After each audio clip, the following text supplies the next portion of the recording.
Assalamualaikum. Hello everyone. Welcome to our 3-minute English spoken class. আজকে আমাদের বিষয় হচ্ছে 68টি শব্দ। চলুন তাহলে শুরু করি। নাম্বার 1, জগিং, ব্যায়ামের জন্য দৌড়ানো। যেমন জগিং ইজ ফান, অর্থ জগিং মজা।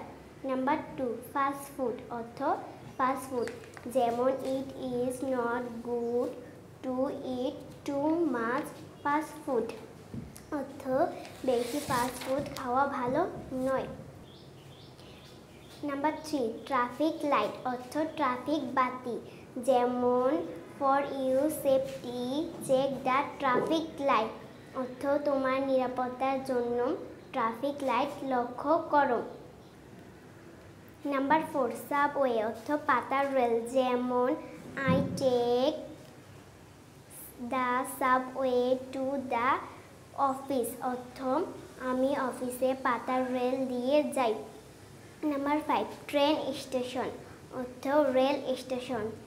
যেমন I can find the train station, অর্থ আমি রেল স্টেশন খুঁজে পাই না। তো বন্ধুরা, আজকে এই পর্যন্তই। দেখা হবে পরের ভিডিওতে। Bye bye.